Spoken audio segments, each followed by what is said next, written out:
All right. A very good afternoon to our guest speakers, Ms. Maria Teo and Mr. Goh Hock Nguan, colleagues, students, and of course, not forgetting our online participants. Welcome to Business Sustainability Week. By today, we'll be looking at the key topics of sustainable practices, risk management, and even the supply chain. I'm Darren, senior lecturer from the Accounting and Finance diploma. Previously, I was from Deloitte as an audit manager. Very happy to be here as a host for today's event. All right, so before I start the agenda proper, can I know from the ground, had any one of you heard about a term called global warming? Anyone? Global warming, yes, right. But today, let me introduce to you a new term called global boiling. It freshly minted from our United Nations chief back in July 2023. Even if you have not known about this term, global boiling, right, you must have felt it in Singapore, where we have experienced the highest ever October temperature of 36.3 degrees. Right, as fellow Singaporeans, I'm sure you have experienced this temperature increase over the years, and it's not coming down. All right, so even if you look at the climate scientist projections, all right, if we were to meet all our national determined contributions targets, if we were to meet all our net zero targets, we are still on the trajectory in the most optimistic scenario of a 1.8 degrees global warming increase when we reach 2100. Right, and that's the most optimistic scenario. And there's also still a 0.3 degrees gap from our target goal at the Paris Agreement of 1.5 degrees. Right, so look at this. Sustainability is a interdisciplinary subject. It's not all of us is part of it. Right, for the accounting students, it might be things like your sustainability reporting. You cannot reduce things that you cannot quantify. Right, for the investment students, it might be in the areas of sustainable investments, and even sustainable loans, green solutions and whatnot.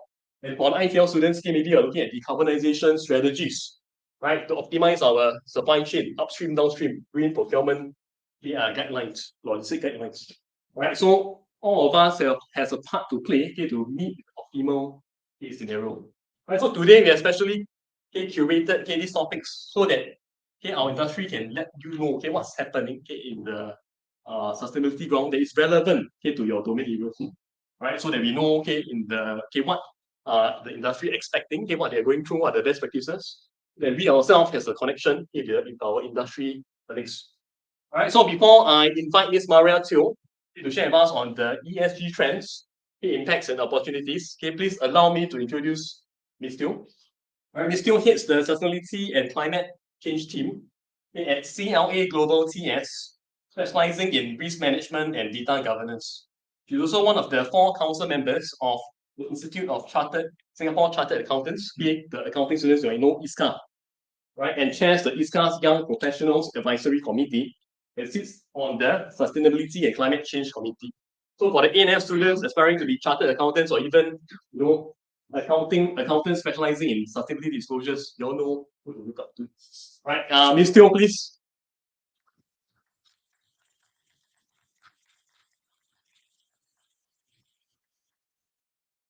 Okay, thank you, Darren, for the very pleasant introduction, and I'm very glad to meet all of you today. I'm very happy to share a little bit about what I do and how I've got to where I am today. And if any of you are interested in pursuing careers that are related to sustainability, whether it's in the reporting space or more in the consulting space, I'll be glad to share a little bit more about how I got into this field.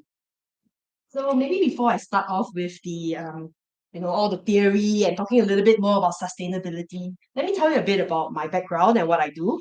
So for the accounting students in the room, I started out with a very traditional path. I started out doing assurance, or what's known as external audit, as a fresh grad out of accountancy, and that was back then the route which gave you the most experience and exposure to different industries, and you got to meet a lot of different companies and try out all the different financial reporting standards that you have been learning in school. But I think some of you, if you have friends who are working in big firms, may have heard some good, some not so good things about their work-life balance or the kind of hours that they keep or the stress levels that they are maintaining. And in general, there's a very steep learning curve in the audit industry, and that's also something that give students like you a little bit of pause when considering whether or not you want to be an auditor when you graduate. So have any of you heard these kind of horror stories from seniors who have graduated and started out in audit? Okay, I see some heads nodding. So that is unfortunately a reputation that has been perpetuated in the last few years. And I think as an industry, we're also working at how we can pivot away from this traditional model of auditors, being worked to death or having extremely unhealthy work-life balance and moving towards a more sustainable working environment for them as well. So from that start in audit, I then moved on into a more technical role. So I also felt that the skills that I was learning or what I wanted to do, I had reached where I wanted to be in audit and I wanted to move on to another role. So within the same firm, I moved on to what's known as the Technical and Quality Control Department. So for some of you who are interested, quality assurance, quality control, that was basically what I was doing. I was helping to run the audit team, managing their schedules, making sure we have enough people to go down to all the jobs and that in general, the work-life balance between the teams is a little bit more evened out. And I felt that I got a better appreciation of what accountants can do. It's not just about crunching numbers, it's not just about Excel spreadsheets, it's also about people skills. So that was where I started to acquire a bit more of the soft skills, being able to manage people, to manage projects, to get in touch with launching the e-audit software in our firm. So I felt that this was a very new and interesting area for me to move into back then. So moving on from there, I also started to realize that there's a lot more things I can learn in my field. So as an accounting student or as a logistics student or business student, right now what you're facing are the things that your lecturers are telling you. These are the skills that you would have at this point in time.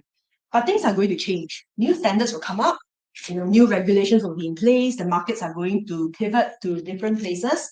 And then you'll find yourself in this place where you have to acquire new skill sets, you have to continue learning. So this is very much something that I've been doing throughout my career where I had to look at new areas. Where can I learn the things that I need to learn, especially in fields like sustainability, where there aren't a lot of certifications or courses available right now. In fact, when you look at your polytechnic courses, I think you'll see a lot of them that weren't available 3 to 5 years ago. And all these are new developments that are coming up in the market.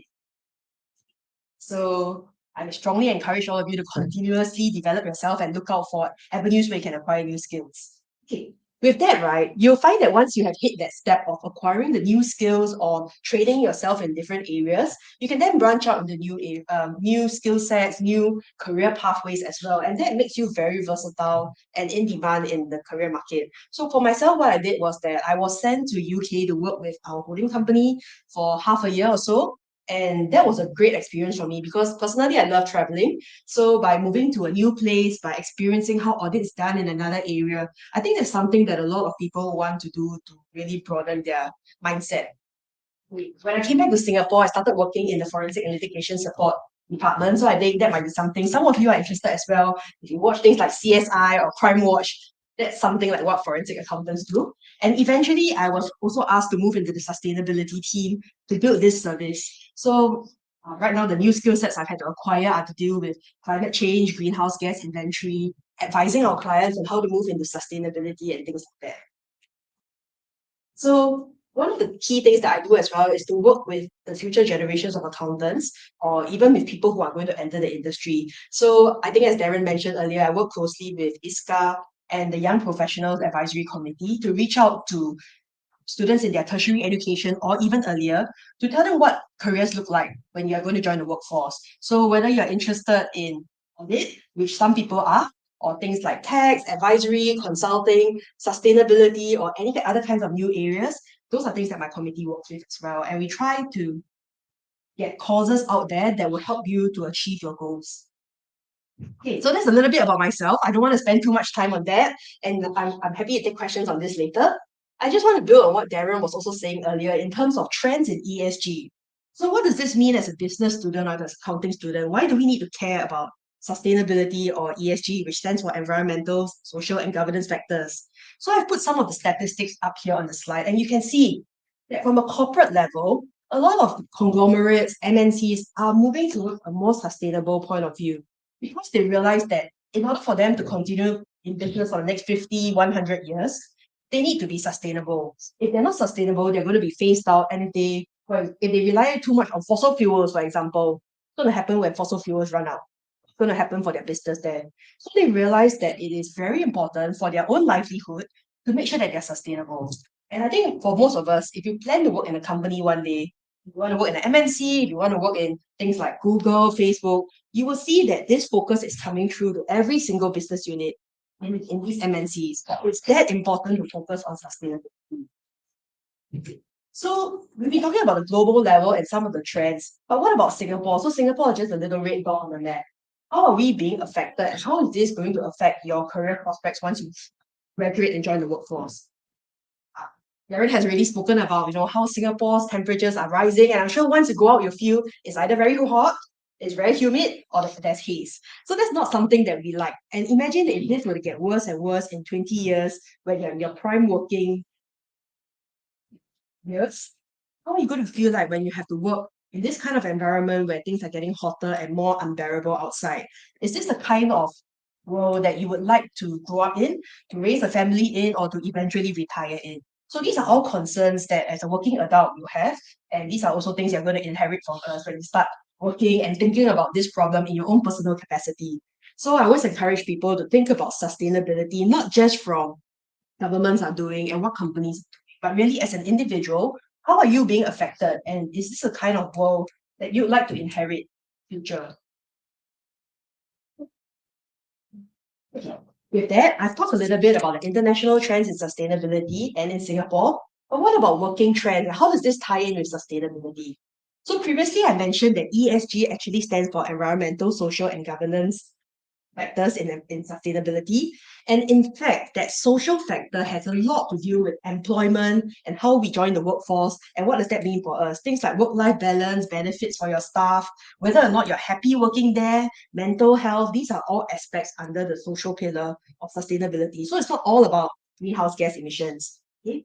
And trends in working are also evolving to a more sustainable state. For example, anybody want to raise your hand and say, do you want to work 100% in office next time when you join the workforce? Or would you prefer something hybrid?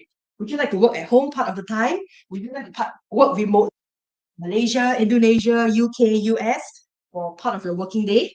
So these are considerations that are evolving in the workplace. We don't all need to be at our desk in order to do our work. We want more freedom, we want more autonomy, we want to be able to be driven by our values. So, for example, if I believe very strongly that I want to work for a sustainable company, I should have that freedom to look for such an employer in future. And employers are also recognizing it's important for them to showcase their sustainability efforts to recruiters as well as to students that they want to recruit. So all these trends in working, you will see, actually have an ESG impact as well. Because I want to train my staff well, I want to make sure I have diversity in the workforce, I want to make sure I'm inclusive, I allow all these different types of people to work within my company as well. These all affect how we recruit, how we train, how we develop talents who are joining the workforce. So think about it as you're starting your career search, maybe in a couple of years, what do you want in your employer as well? So whenever I interview someone, I always tell them it's not just a case of me liking you, it's also a case of you being comfortable enough to work with me. And therefore, that's the best way to get a healthy working relationship in future. So as you embark on your job search in future, there might be a question you want to ask yourself. What would you like to work for? How do you want to work in future? Okay. So with that, let me talk a little bit about careers in ESG because we've talked about the trends, we've talked about working patterns as well. So actually, who are these people who are working in ESG? It sounds like a very vague concept.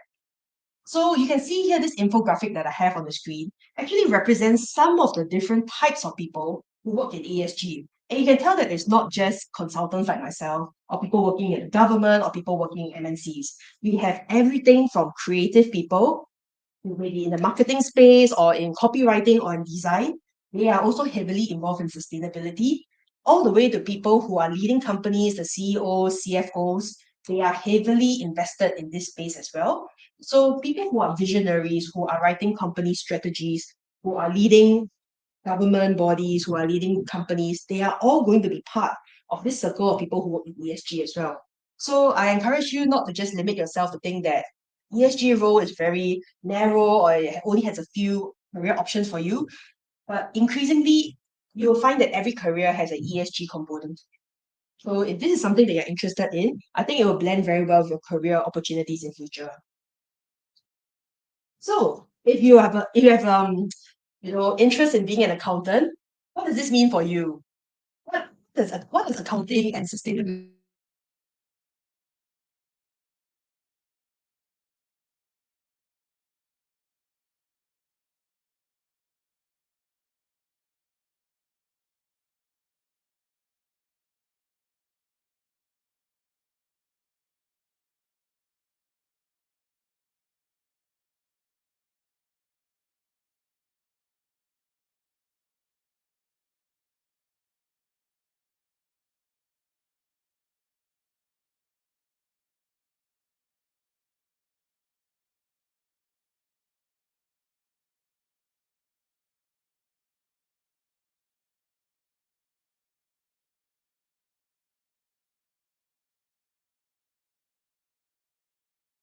to share this with our stakeholders? Okay, so that's really a very important role that accountants are playing. All right. For those of you who are still not encouraged that there are job opportunities in this space, I'd just like to share with you this document that was put out for the accountancy sector, which is called the Jobs Transformation Map. So it's not just limited to ESG opportunities, but in essence, what this document says is, as an industry, where are accountants going to go and where are the opportunities in this area? One of the growth areas in the accountancy sector has been identified as ESG specialists. So this means that there's going to be exponential growth in demand for accountants who are also ESG specialists. What does this job description look like? These job descriptions are for people who are reviewing ESG frameworks, who are doing the reporting, or who are involved in risk management structures. So I think this ties together our topic together today very well, which involves the ESG side, risk management structure, as well as all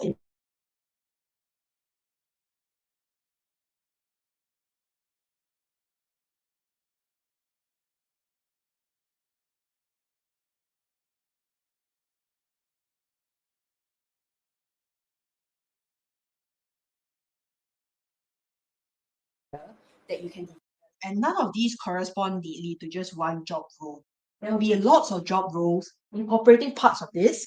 The job description will overlap somewhat with a traditional accounting role. And you can see that as an emerging growth area, we're just going to see more and more of this kind of job opportunities in future. So not just for ESG specialists, but I do urge you to take a look at this job transformation map and to check out if any of the emerging growth areas align with what you're interested in and if that is something you want to move into in future. All right. So, in adding on to the job transformation map, what are some of the opportunities that we see in this field, and how are accountants going to leverage on some of these? So, of course, this may not be your own personal interest area, but if you feel like you want to look for a career that's more fulfilling, relevant, or takes into account all of these current trends and needs, this is where ESG is really going to feature very heavily in your job scope. Why do I say this? This is because when new products, new services, or new innovative strategies come out, they are revolving around ESG. How do we transition to a lower carbon footprint? Or how do we make sure that we hit that 1.5 degrees Celsius gain and nothing more? Okay, these are where new products and services are coming in. So, for example, if you look at trading in your phone in future, you might not buy a new phone off the shelf. You might trade it in, or you might rent from someone, or they might go to Carousel and buy a second-hand phone. These are new products and services that are evolving in the market that also allow us to be a more sustainable citizen. Building on from this, as new products and services launch, you'll get new roles, you'll get new jobs. For example, nowadays there's a new role called Chief Sustainability Officer that didn't exist last time, and they lead teams of analysts and people who manage a company's sustainability strategy. So if this is something that you're interested in, we are seeing so many roles opening up, banks, in consulting firms, in large companies, looking for people who want to do sustainability. And honestly, at this point, the demand is a lot higher than the supply. Largely, the next 2 points that I have here relate to personal fulfillment. So, in terms of joining an ESG role, you get to know that the output of your job is impacting a lot of people, whether it's just within your company or customers or suppliers, you'll be impacting somebody outside of yourself. And usually that contributes to job satisfaction. And lastly, you get to see your contributions to a better world, whether or not it's lowering the temperature or helping to maintain a more steady rainfall and not have flash floods. I feel that the work that we do contributes at the end of the day to a more sustainable world. Okay, the second point is for the people who are looking for non-traditional roles or careers in accounting. So the perception of accountants is in general fairly conservative, a little bit boring, very reliable, and good at corporate governance. And those are some of those things are things that we want to encourage as well. But we do see a lot of people moving into non-traditional accounting roles. So, for example, you like accounting, but you don't want to do the same thing day in, day out. You don't want to do double entry. You don't want to do bank reconciliation. Then you might want to look into non-traditional accounting roles, of which managing sustainability is one of them. So, for example, you might say, I want to do sustainable accounting. I want to do green financing. I want to help companies who are implementing ESG in their firms. Those are all non-traditional accounting roles. Or you could be an accountant who wants to specialize in data analytics, or you want to do more of an IT, cybersecurity kind of thing. Those are also considered as non-traditional accounting roles. So you can see that accounting really spans across a lot of different industries, and so does ESG and sustainability. So it's a very natural progression that two things that cross so many industries would eventually come together and kind of be best friends. So I would say that this sustainability and accounting marriage sense is kind of the future of what accountants need to look forward to. So at the end of the day, I find a lot of personal fulfillment in my consulting role because when I see my clients improve in their sustainability strategy year on year, that's very fulfilling to me to see them move towards being a better corporate citizen, having better products in place or more sustainable strategies. That makes me feel that I'm contributing back to society as well. So these could all be considerations that you want to take in when you're looking for a job in future. So when you're looking for a job, it may be a case of you asking your employer, what are your sustainability objectives? How does my role have an ESG focus? So this would be questions that if your employer can't answer you, you might have to think twice about whether or not this would be the right job fit for you. So I think just to summarize what I've been covering today, we started from the high level. What are global trends? I think we can't deny anything. We can't deny that the world or Singapore is being affected by sustainability trends and movements, as well as how working is going to change in future. By the time you join the workforce or by the time you've been in the workforce for 5, 10 years, the way we work will look very different from how we're doing it right now. What kind of work do you want to do? How do you want to do it? Where do you want to do it? And who do you want to do it with? Those are going to be pretty important considerations for you. And lastly, is it worth going to ESG? Are there any career pathways? I think the short answer right now is yes. I've tried to show a little bit of these alternative pathways and what you can think about if you were to join this kind of roles in future. And I'm happy to share a little bit more what I do in a day as a consultant and things like that, because I think that's one of the areas of interest I get when I speak to tertiary students. So honestly, the sky's the limit. What other opportunities can you imagine, or how do you want to work in future? That's really the crux of the matter right now, because that answer to the question of how you want to work in future will determine how you're going to go out and look for a job and what kind of role you're going to have in your career. So with that, I'd like to wrap up my presentation here. And if you'd like to get in touch with me, I've put my email and my contact there. You can also look for me on LinkedIn. I'll be happy to hand it back to you. Thank you very much.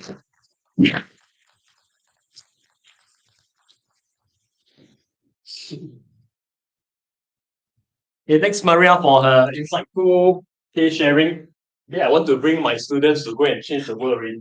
Okay, so next, I would like to introduce to you our second speaker, Mr. Goh Nguan, Assistant Vice President for Sustainability Planning and Development, PSA Singapore. Will be sharing with us on the PSA Singapore sustainability journey today.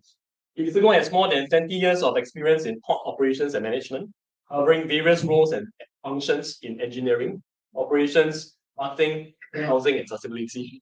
His current key responsibilities covers planning and developing his strategic decarbonization roadmap and implementing various sustainability initiatives for the organization. Mr. Goh, please.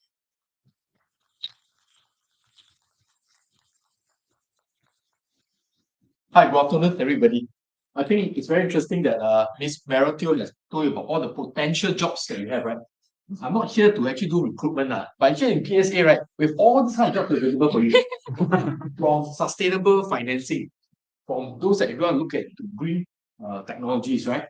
even I think a lot of also ESG and all that. Basically, ESG covers environment, social, and governance. We are doing that. So I'm just trying to tell you that as an organization right now, PSA, MNC, right, we have all these kind of jobs and they are always available. At this point of time, I think it's basically is in demand. And supply is limited.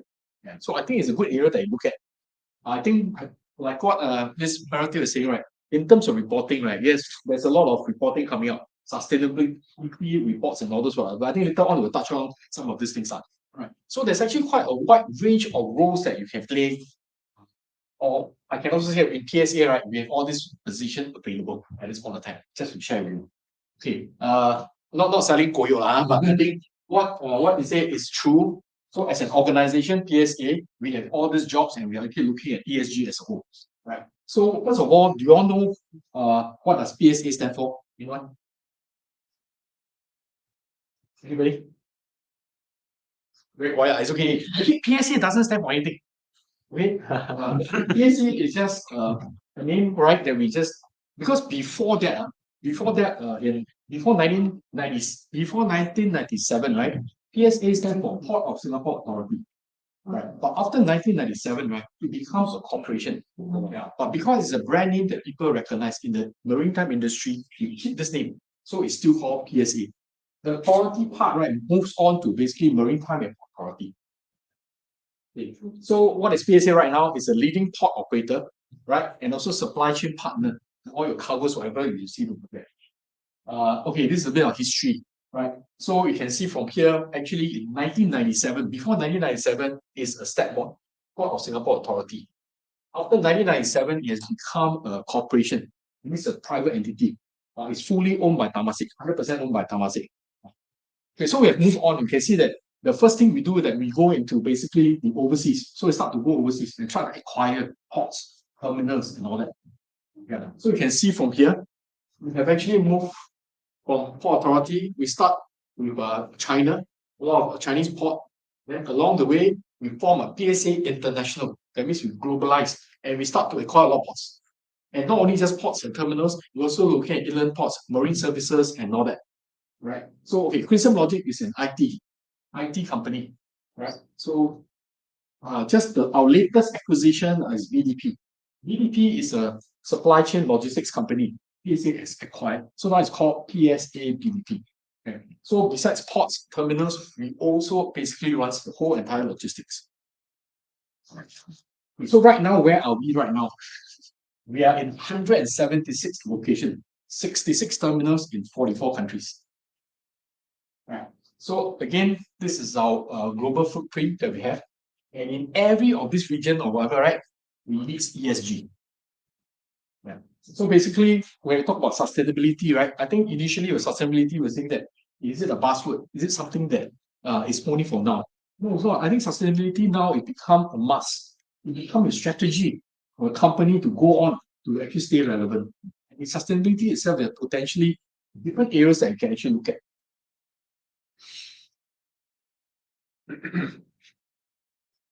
Okay, so for PSA in general, right, you can see that we covers the ports, which is basically those that move containers and all that. Sorry, the clicker just okay. Okay, so from here you can see that there are four main areas. One is actually the port business. Cargo solution is basically moving cargo to logistics, right? We also handle marine services, and we are also into data and digital solutions, right? But the focus is a lot more on sustainability, innovation, and also strengthening culture in terms of learning. Okay, so now I'll touch on a little bit more on the sustainability. Okay, so in PSA, we also have our overall strategy framework. So what we are looking at is that, yes, what are those that are responsible? So in order to have responsible businesses, we look at basically how we support communities, protect our people, right? And knowing, make sure that your operation is safe and secure, act with integrity. And some of the growth areas that we identify, that means we have to create sustainable value, right? We'll be looking at how we can take action, transforming the supply chain, and also nurturing a future-ready workforce. So this is PSA Singapore. So I'll just talk about Singapore itself. Singapore is a flagship terminal that we have.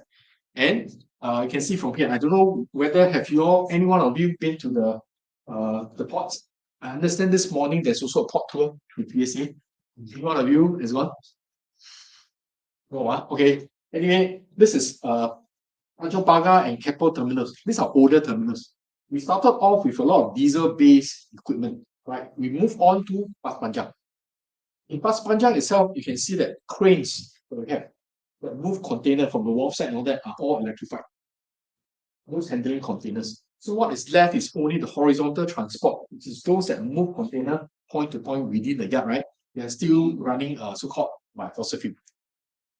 In our newest terminal, its operation in 2021, this whole terminal is entirely electric, all runs on electric.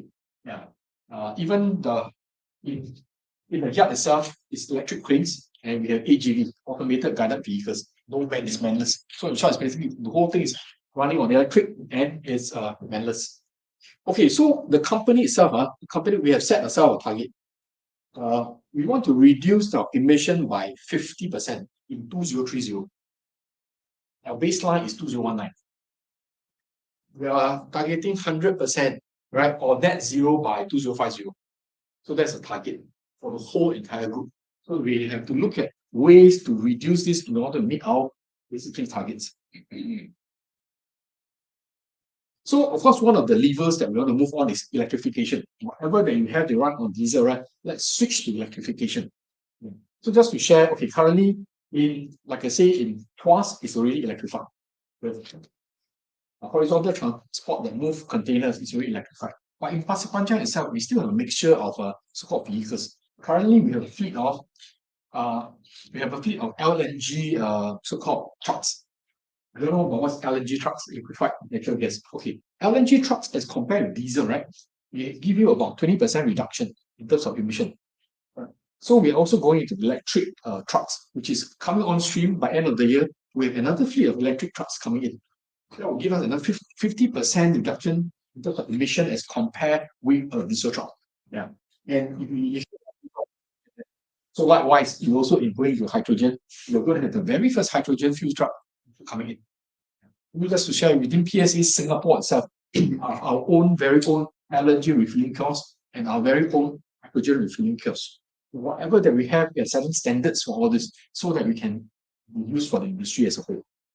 So besides this itself, that running the track, we also look at autonomous vehicle.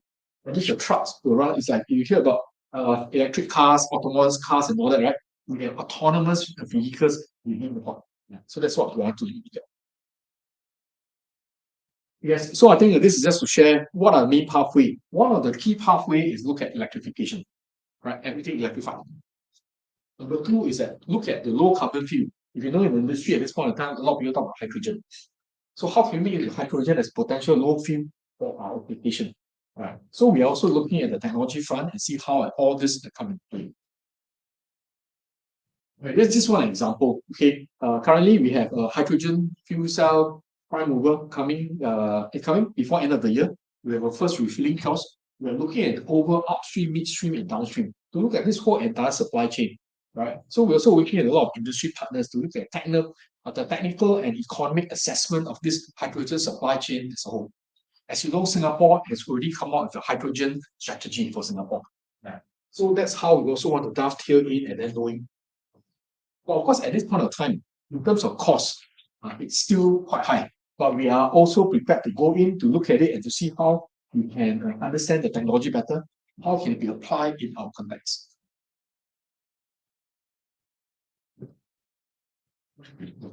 So when you see that actually the other one I want to ask is that, are you aware of so-called scope 1 emission, scope 2 emission, or scope 3 emission? Anyone? Or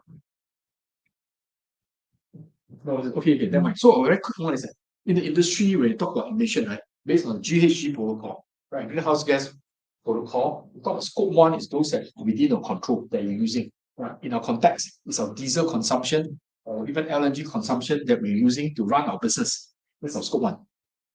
Right? Which is fossil fuel, typically fossil fuel. And you have to reduce that. You reduce the emission. Your scope 2 is what you purchase. So energy. In this context, is electricity. When I buy electricity, right, or even around electricity, there's also an emission. the emission at the power gen itself, that emission factor, I take into consideration, that also considered in my emission. So typically when outside, when we talk about reduction in terms of emission, we focus on scope 1 and scope 2. There's another one is scope 3. 15 elements of scope 3. Let's talk about upstream and downstream and all that, which is very difficult to quantify and difficult to draw in terms of boundary. But even with that itself, we also have an inventory of what is scope 3 and see how we can reduce it. So we can see that first of all is that reduce fossil fuel. That's why reduce your scope 1. Then after that, you look at scope 2. How can you optimize your scope 2? In this context, we have smart grid. Where smart grid comes in is see how we can optimize basically our energy consumption to reduce the carbon footprint. Then we say the next step, what should we do? Okay, at this point of time, we're looking at green electricity. We're talking to a lot of industry partners to bring in green electricity, regional import, and also looking at potentially hydrogen-powered so-called energy, ammonia turbine energy and all that. So we're working with our industry partners to some of those things. That's how we look at different pathways to reduce our emission.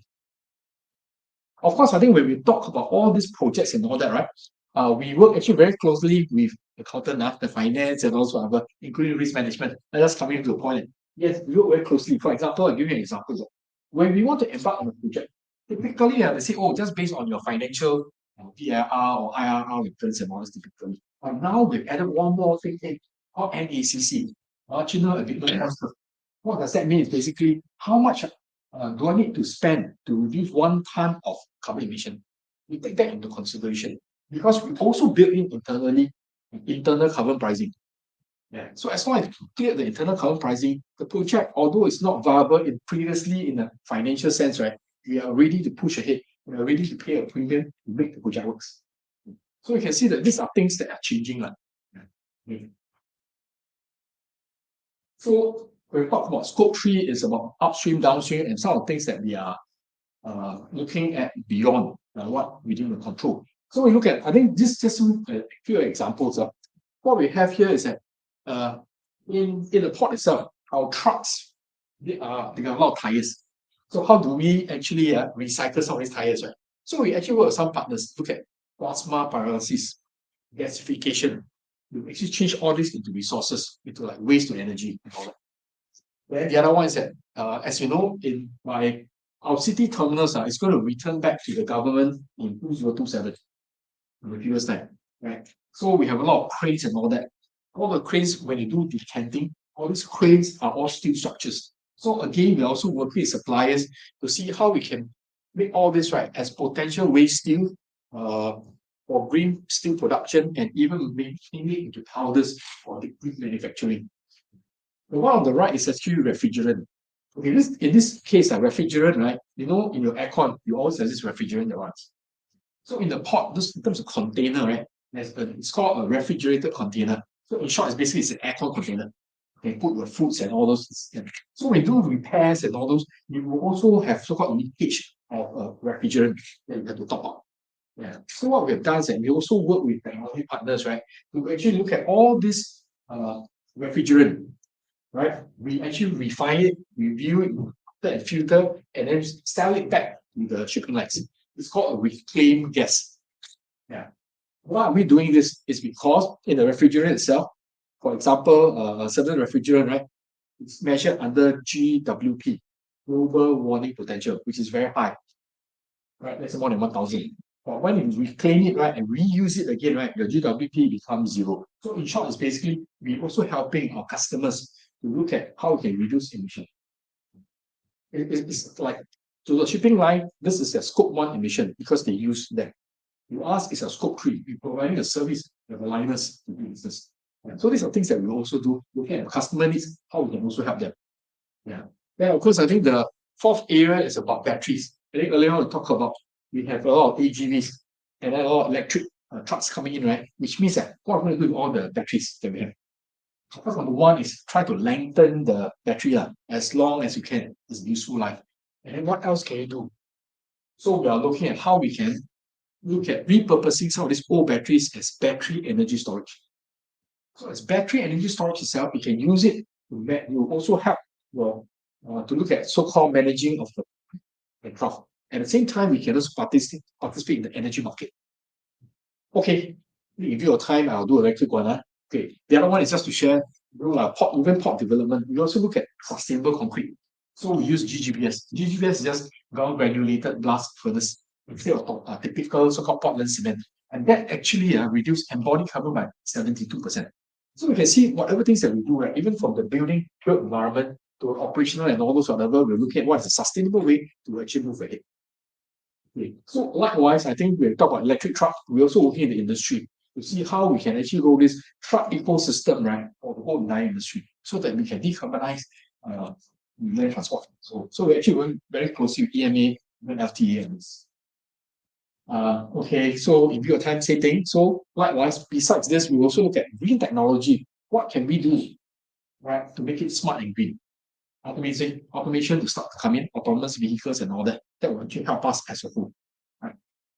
And again, when we talk about supply chain itself, besides the shipping lines, we have solutions that handles for the truck. We have a solution also how we can manage truck externally. So this whole entire supply chain, there's also a platform for us to measure, report, and verify what's the overall supply chain emission.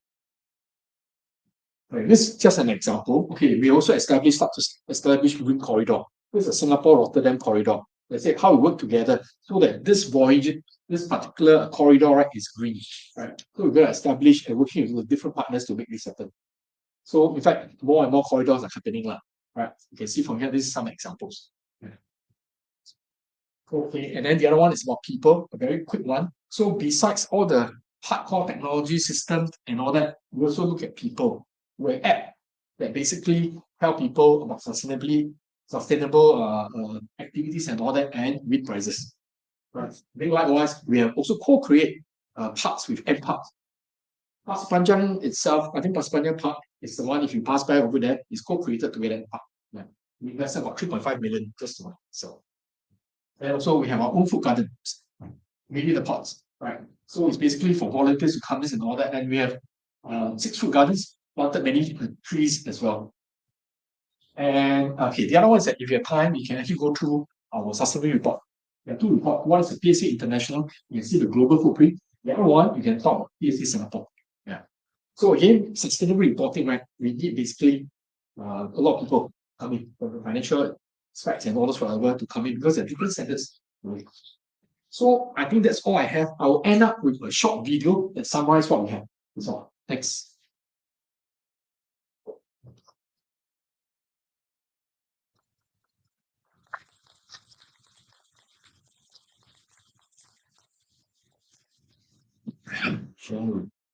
Sharing computers.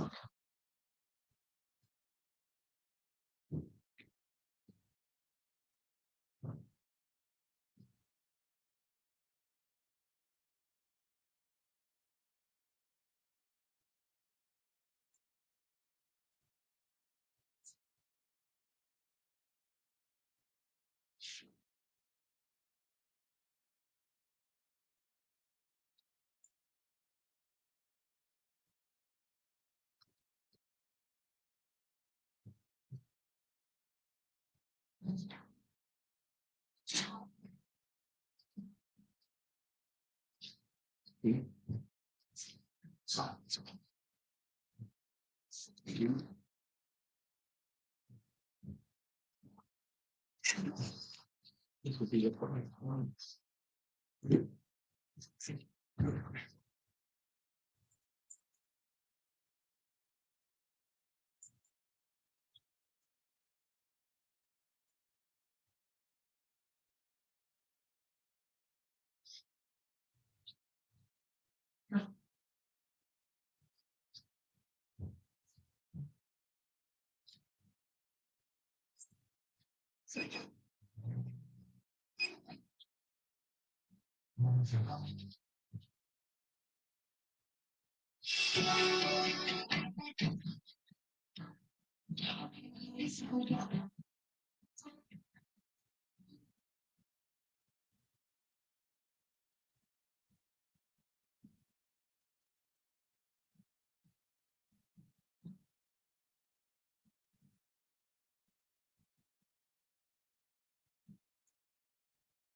Okay, thank you, Mr. Goh, for sharing with us PSA sustainability journey. Okay, so for now, I should get my mom to stop using gas cylinders and start electrical stove so that I can reduce my scope 1 to scope 2. You all also can do it. Okay, you all don't just ask us to scope up your homework. Okay, you all also reduce your scope. Okay, up next, we'll be having a fireside chat here whereby likewise, you all know, okay, we'll be discussing on the topics of sustainable practices, risk management, and supply chain. Right, can I invite the guest speakers, Maria and Mr. Goh, right, up on. Yes.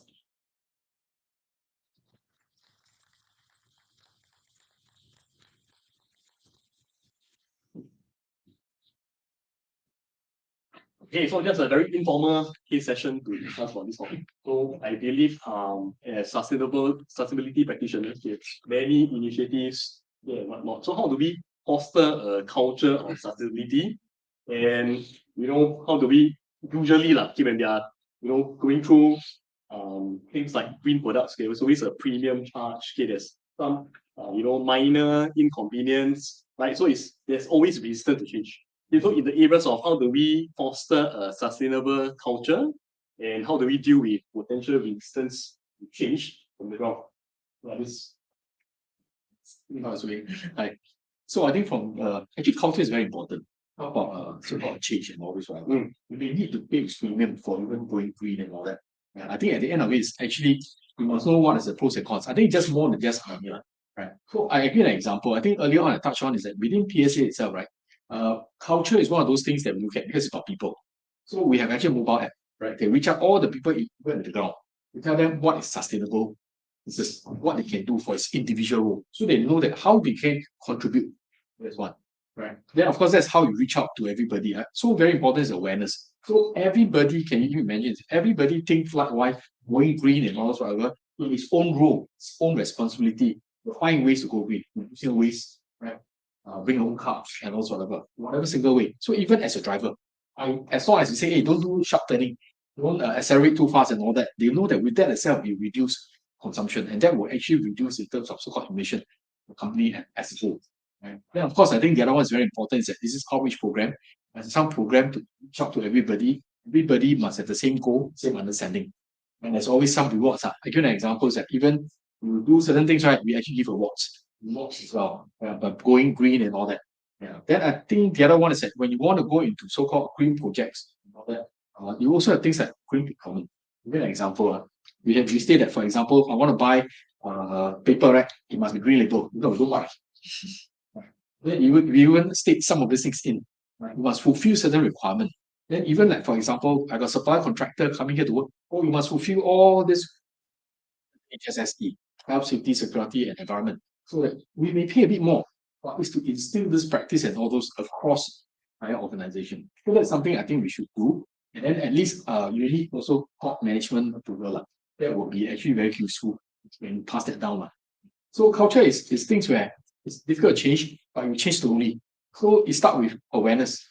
After awareness itself, then after that you can see what you can do. And then from there you can go into very specific projects.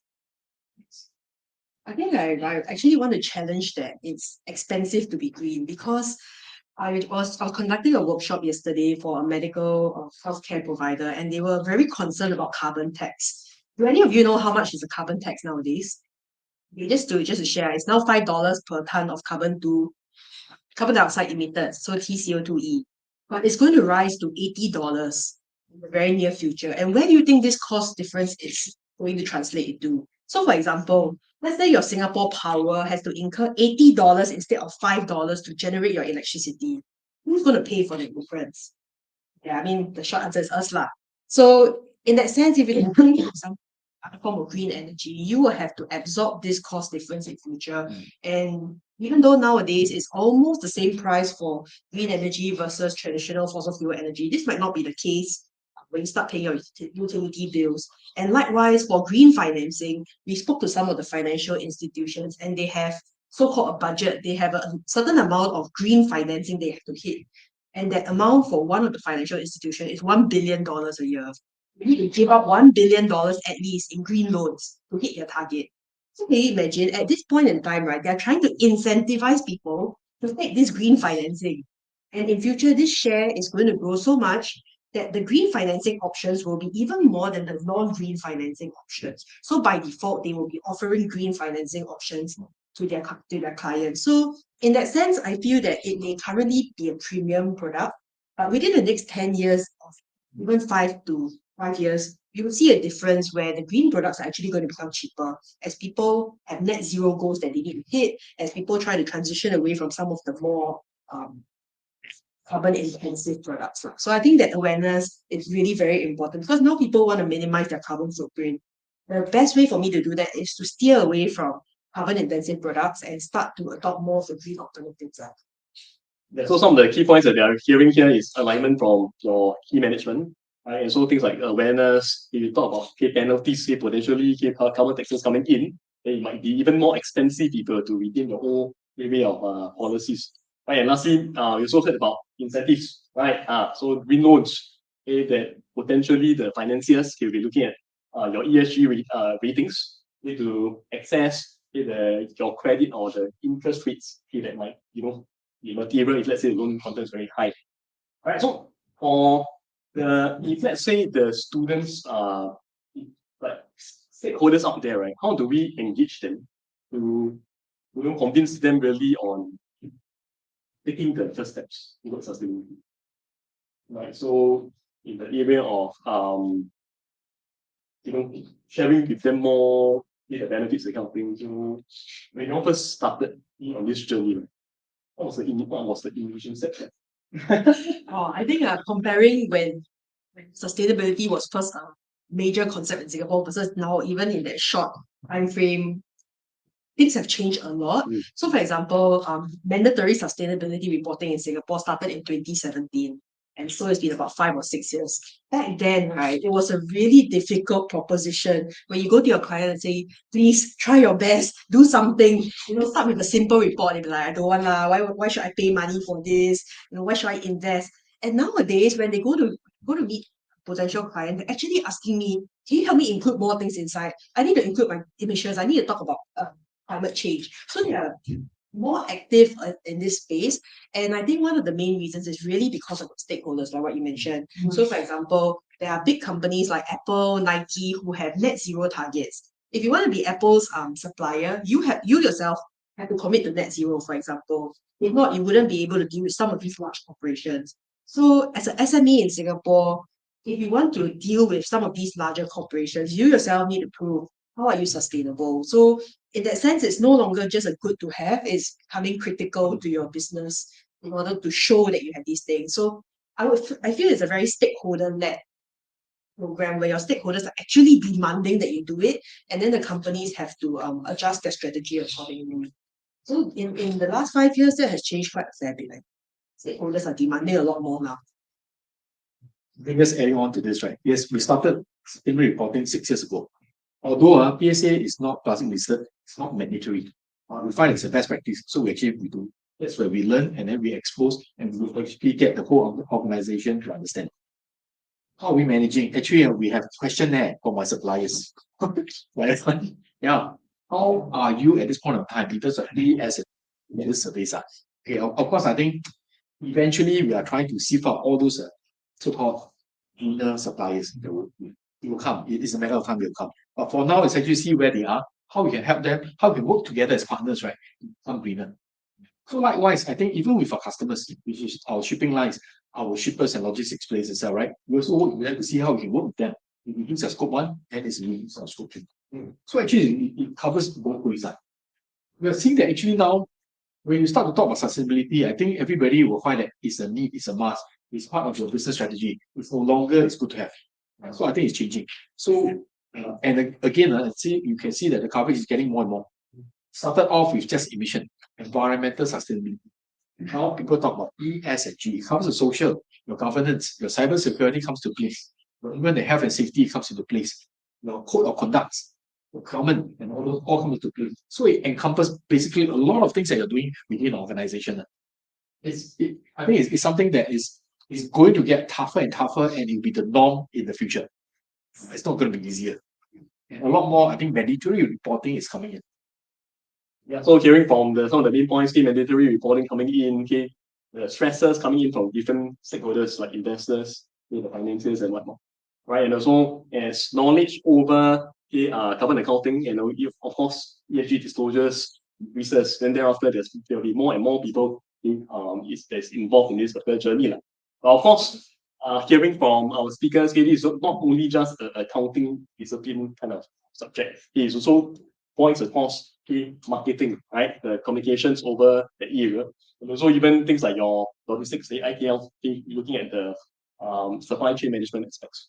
All right. So maybe let's stream our topic into the risk management point of view. Okay, so having having more the paradigm shift to the focus on ESG elements, right? How has this affected perspective in a sense? We'll talk about transition risk, talk about physical risk, right? So this kind of can I have some insights over this? I think there's been quite a lot of changes in terms of risk management because last time, if you're familiar with the concept of enterprise risk, climate change or sustainability risk was not part of this model. In recent years, it has become must to include environmental or climate change risk into your enterprise risk management model. Of course, they have the social risk and the governance risk already, but now it's really about adding that environmental pillar in. So this means that if I'm going to manage the risk of my company, I cannot avoid but include these environmental aspects as well. So what are some of the climate change risks that you might add? So we were talking just now about electricity rises. As a company, right, imagine if your electricity bill is going to double next time. So you're not going to face a hike just from your electricity provider. But what about your F&B? When you go out and eat at a restaurant, you have to factor in this increase into prices. What if you go shopping? they have to factor all of this in as well. So what we're going to see is increasingly cost of living will increase because of all these costs across the board. On the other hand, if you have people who are already adopting green or sustainable solutions, they may be able to provide more value to their customers. So this is also a risk that has to be managed. As an enterprise, I don't want to be priced out of the system. So I have to make sure that my product is still relevant to my consumers, or the services that I provide are also relevant. And I can't do this if my costs are just rising through the roof because of fossil fuel increases. Yeah. So in terms of risk management, I think this is a way that makes it very relatable to companies. When you tell them if you do not adopt some sustainability practices, your costs are going to increase. Then they start to relate this back to their business risk, their business strategies, and then they can approach it from a more strategic angle as well. Just to add on, yes, we started off with enterprise risk. We also included basically all the climate risk. Part of TCFD, TCFD. Well, you look at basically what the physical risk, you're transitioning all the risks. So in short, it's basically you can see organization, something like PSA, we started in just enterprise risk. I've added this climate, physical risk, and all those into our risk management. So I think it will become very common in the future. Like we will kind of basically go all risk management. So we just say is eventually enterprise will cover this climate assessment and all the risk as part of it. In fact, it will encompass more and more. We are looking at this more and more in the future. But because the sustainability is very big, it depends on which area you cover. Making more and more risk consideration, if you take that into totality. I think adding on to what we've discussed already, it's really a global issue because even when you're talking about logistics and things like that, even in Singapore, because Singapore doesn't have that much physical risk, we may not be affected by earthquakes, typhoons, or heavy snow and things like that. But what if you're importing goods from a country that's heavily affected by these things? So, like for example, I don't know how many of you like to eat avocado toast. Very high test, right? But then where avocados are, they're extremely susceptible to rainfall. So what if, because of physical risk, there's either too much rain or too little rain? There could be a risk in Singapore that we don't get these avocados in, and therefore we have to stop sales of these kind of products. So that's a risk that we're facing as well. It really cuts across all the different industries. We have to think, is my supply chain going to be able to cope with climate change? And if it's not, right, what am I going to do about it? It's a risk that I have to face. So hearing the main points from the speakers, I think we should shift away from the traditional risk management kind of perspective, but also need to consider sustainability and climate-related risk into our ERM, as in our enterprise risk management. Right? Because this might even have implications to valuation. Right? Like you mentioned, some of the our supply chain might have some overhaul. Right? So, but on the topic of sustainability reporting, there are so many frameworks out there, right? TCFD lah, SESB lah, S1, S2, CDSP, wow, so many. Yeah. Right, so in context of Singapore, based on the recommendations of SRAC, right, what is the dominant standard that we should look up to so that the students you all can focus on one key standard, then we can study that, then thereafter we can create some value as the preparers of the future preparers. So which standard should we be looking at? In the perspective of SaaS reporting, can be also ISO standard that kind of thing. All right. I think that's a tough question to answer because when you look at sustainability standards, they call it the alphabet soup because you have so many 3-letter, 4-letter, 5-letter things, right? Everyone is trying to fight to be the number one reporting standard. In Singapore, I think currently the most popular framework is the GRI, the Global Reporting Initiative. So I think at least 90 to 95% of the listed companies are adopting this. It covers E, S, and G factors, so it is pretty easy to use. The second one that has been mandated is TCFD, or climate change. So the Task Force of Climate-Related Financial Disclosures is trying to link the financial impact of climate change into the financial reporting. So these two are currently the predominant sustainability reporting frameworks in Singapore. However, we have a third contender, which is the ISSB. So if you are familiar with the International Financial Reporting Standards, IFRS, they have thrown their hat into the ring by coming up with the International Sustainability Standards as well, ISSB. So when we talk about S1 and S2, these are the ISSB standards, and they are going to be effective as soon as next year. So it is very likely that this is going to be, I personally think this is going to be the most popular standard in future because everyone is using financial reporting standards, and therefore it makes sense to have your financial reporting standards and sustainability disclosure standards on the same page. So that's probably the way things are going to go, because ISSB has also taken over TCFD. They also took over SASB, for example. So they are kind of becoming the big brother of sustainability standards in future, I would say. For PSA, we are adopting like what we said. We are adopting GRI standard together with TCFD right now in our sustainability reporting. So that's the common, I think, is the most common standards around at this point of time. We are looking at ISSB. So the way I look at it is actually it's going to be an ISSB which incorporate the TCFD already in a. There will be some form of GRI will have to come in, because the GRI will cover ESG and G, which the ISSB do not have. So looking forward, I think ISSB, so GRI will be standard for you to look out for. Again, we don't know. Maybe next month or whatever, and then if it's possible, yes, yes. So as of now, I think this is important. Yeah, so the key standards to know KISSB S1, S2. Okay, so especially for the accounting advanced students, okay, so don't just learn about your IFRS accounting standard. Okay, the sustainability related disclosure standards is also up and coming. It will be mandated in Singapore if the recommendation was to pass through. Alright, so okay, right now let's change our landscape back to supply chain. Right. So maybe to pose Mr. Goh the question here on what are some of the technologies available that we can help to optimize, like you mentioned decarbonization strategies, right? How do we shift our scope 1 or scope 3 lower bit? How do we do that using technology and data analytics maybe? I think, of course, I think technology is one of those things that for you to really reduce that. Like for us, scope 1, right? One of the main one is electrification. So for example, electrification is like even a zero truck.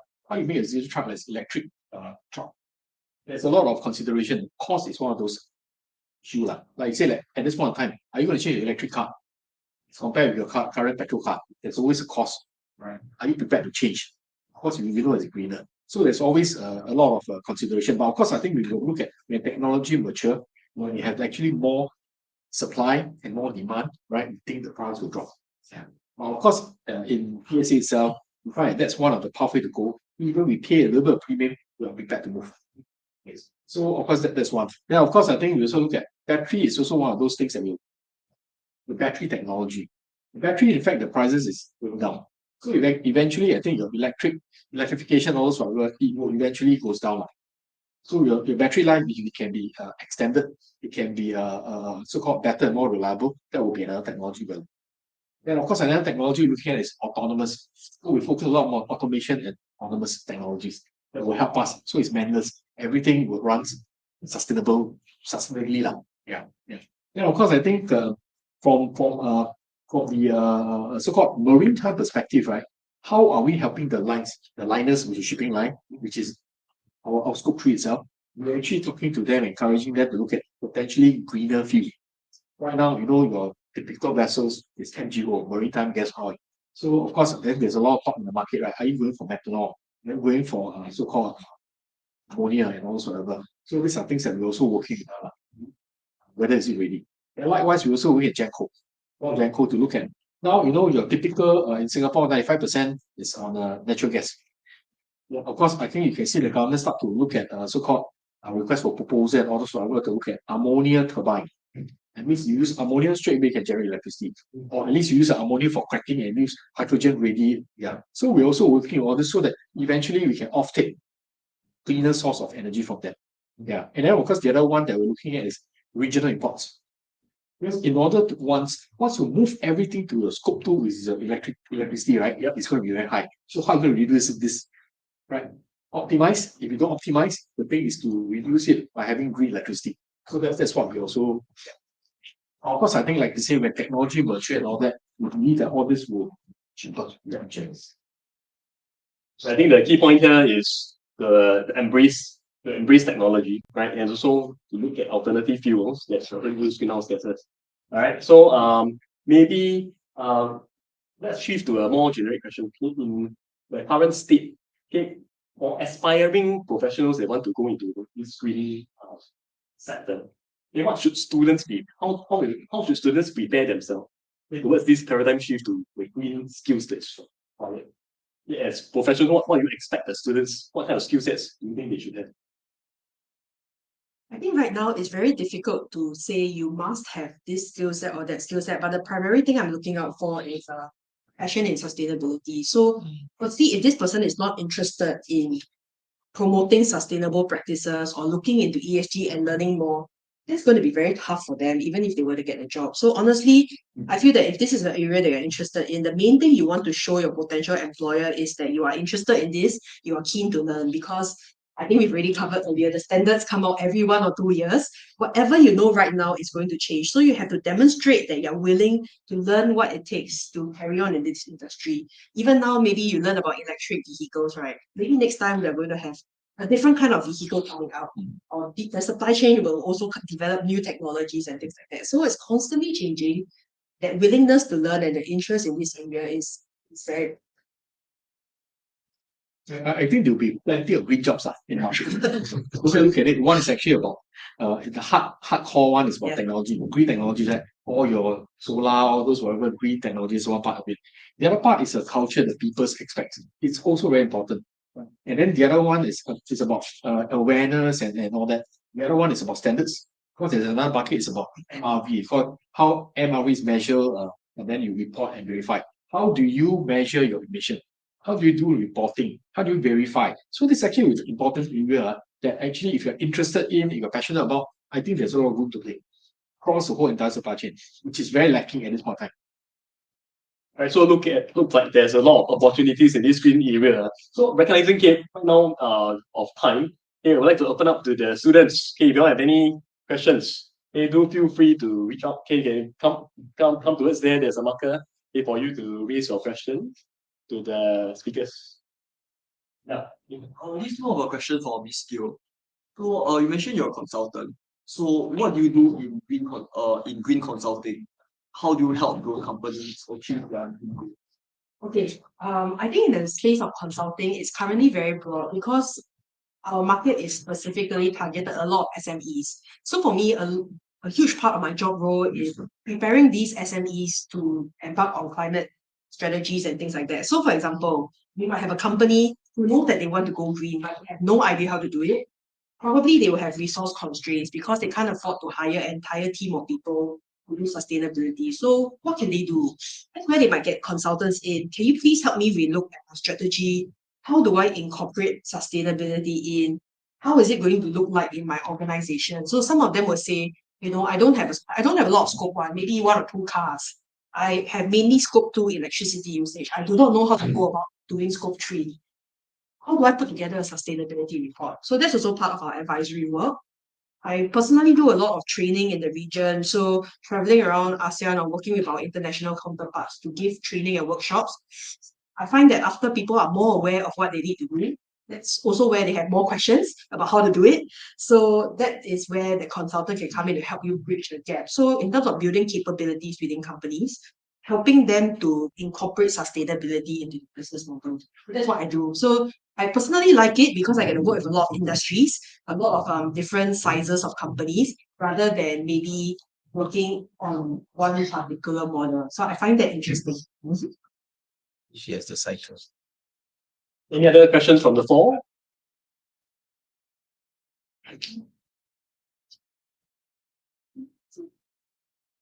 Maybe for me, sorry, since nobody asked. So, I think they're mainly accounting and finance or ITL students. Is there some other kind of qualification that you should take to enhance their opportunity or chances to kind of get jobs in this area? Because otherwise they will just be competing with everybody else, both in this areas like. Just wondering. I think to answer that question, one of the low-lying fruits of certifications you can look at the GRI framework. The GRI standards actually has a certification out there, and quite a lot of providers in Singapore provide this. And I know some of the universities actually also tie up with GRI to provide this course. So what this does is that it gives you a background in what the GRI standards are and how to apply this. So this is if you are keen to go into the reporting, or if you want to, work in sustainability financing, this would be a good start. The other one would be ISO standards or GHG protocol. So personally, I went to learn more about the standard ISO 14064, which is on greenhouse gas computation. this is to give you the skill set on how to compute the different scopes. Scope 1 and Scope 2 are still fairly straightforward, but Scope 3 is a whole different animal. So in order to know how to compute that, you really have to understand how people put in the assumptions, where do you get your global warming potential figures from, how are you even going to start gathering your data. So that ISO course was also fairly interesting. It was really eye-opening for me. Interesting. We are certified under ISO 14064. So you can see the industry, like Yes. PSA, we are actually using it. So if you are familiar with this, that will be useful. We are also using the GHA protocol. We are also using the same standards. So in short, it's basically to complement what Maria is saying, that yes, these are things that actually, what I feel is that as long as you're passionate about all this itself, right, there's actually a lot in the market. I think on top of this, I think one the other things to look out for is your ISSB. Look out for ISSB, there'll be a lot more courses coming out on that.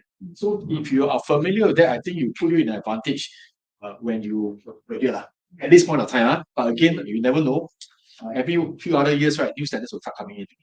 Yes. I think also just to add on to that, because I work closely with the Singapore Chartered Accountants, it is a little bit advance notice, but at the end of November, they'll be putting out a certification course for people who are keen, firstly, to learn a little bit more about sustainability and then what the sustainability reporting means. So if you are interested to move into the accounting space and also have a passion for sustainability, this would be an area that is this is a course that's putting together these two interests together.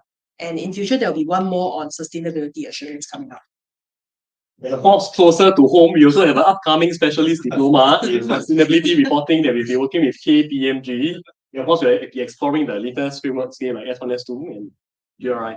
Right. So I think recognizing the time, next I would like to invite Mr. Gary to present our token of appreciation to the guest speakers.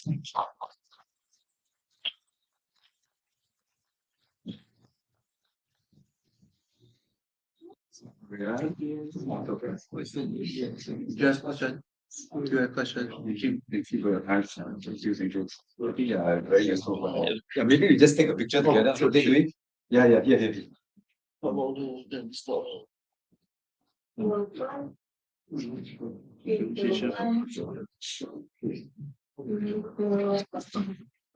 you so much. Thank you.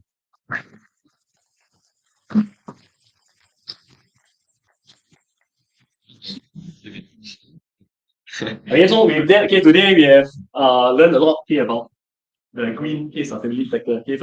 Firstly, we look at the impact. We were not to do anything, we may not even reach the optimistic scenario of 1.8 degrees by 2100. Right? So we also hear from the speakers that there's some of green opportunities involved.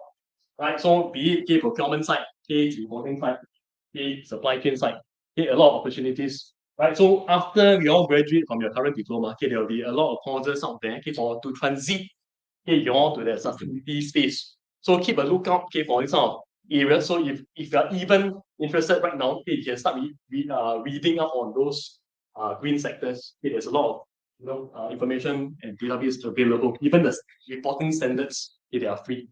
Right, for those A&F students. Of course, for the logistics students, there's also some green guidelines here, the Singapore Green Plan that you all can read up on.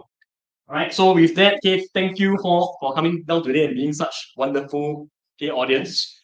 Alright, so keep a lookout for future business, school, SARS initiatives and efforts. Alright, thank you.